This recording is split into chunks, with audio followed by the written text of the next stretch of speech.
Welcome to our double top tutorial. Right, what you want to do is pull up a seat, crack open a beer, get a pen and paper and write this shit down because you need to know this if you want to trade. Right, here we have the weekly chart for the S&P 500. The S&P 500 is a list of 500 stocks. If you add all their share prices together, it gives you the total of the S&P. As of 1995, we started quite a good bull run on the S&P 500. It pretty much makes higher highs until it gets to a certain point just here, and that is the highest high it put in. That was the top of that bull run. It backed off.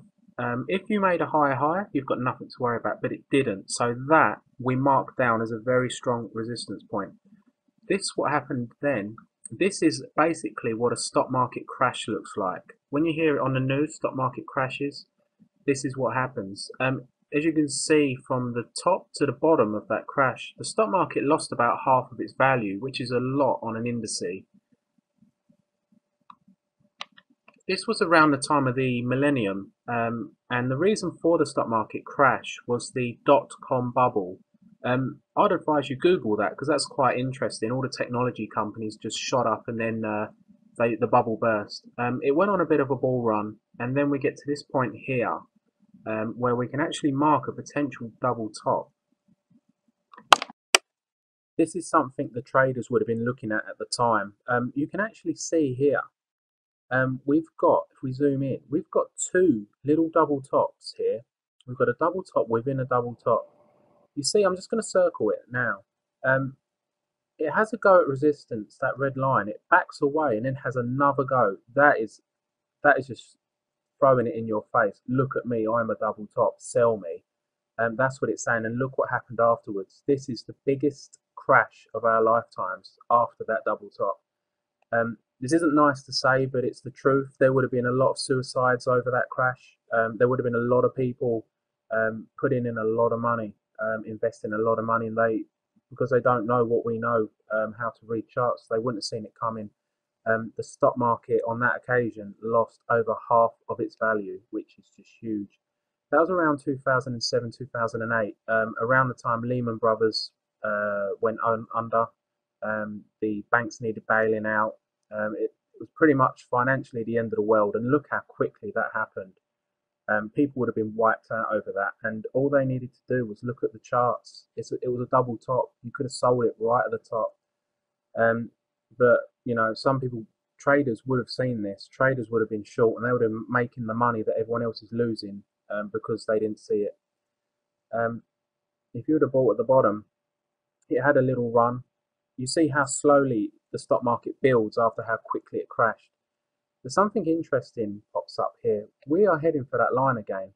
That's that long-term resistance line. We're heading for it again. I would say in a couple of months we're going to hit that, and we could have a triple top on our hands. Now, if you want to know what is likely to happen from this, we've got a tutorial in our members section of the website, wemakemints.com.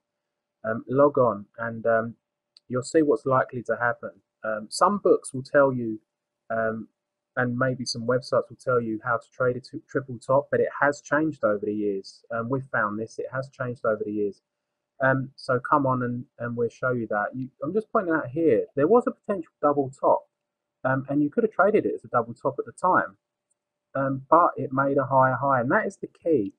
We want to sell a resistance point where it does not get above. We've got another example of a double top, this time on crude oil, the chart for crude oil. It came up in a very bullish channel, hit a certain point, and it actually was such a strong resistance that it actually broke through the channel. So at that point there, what you want to do is draw a red line across, and if the market ever comes up high enough to meet that again, that red line, you should consider it as a double top and trade it accordingly, in which case that's exactly what people did. The market came up, had another go at that red line, and just sold it. It fell. As soon as it hit that, it fell. It could have got above, but it drifted outside the channel for a little bit too long, and I think that's why people thought, no, we're not going to be buyers here, we're going to be sellers. And then we got the big down candle on the last day of this chart. So this is a double top. It's not as obvious as the S&P example, but it's a double top nonetheless, and that's why, as I say, we had the big down candle on the right hand side.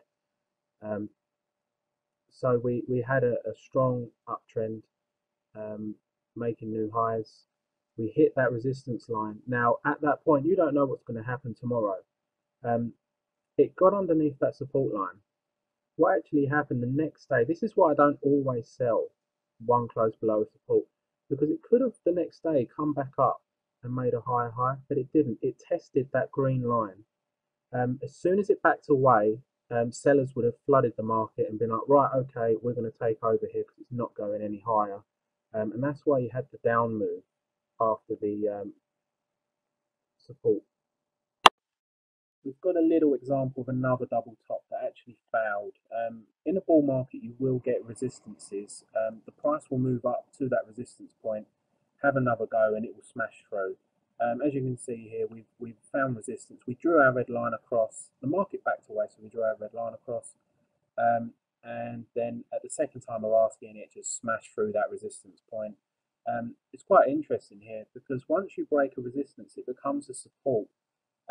And what actually happened is the next few days, the market was a little bit uncertain. It needed to test that red line again and again and again. And then it had the confidence to say, right, okay, the buyers are coming in, the market's going higher. And then it just went on a nice bull rally.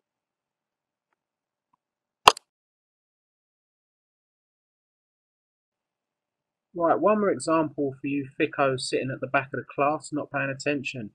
Coal of Africa had a good bull run, hit around 23.5 pence, and it backed away. So what we would do is we found a point where the market goes up to and backs away. We draw a red line. Next time it hits it, which it did here, we consider it as a double top. It's not guaranteed, but it actually did. It broke down to 18.5 pence. So you would have made 20% on that trade.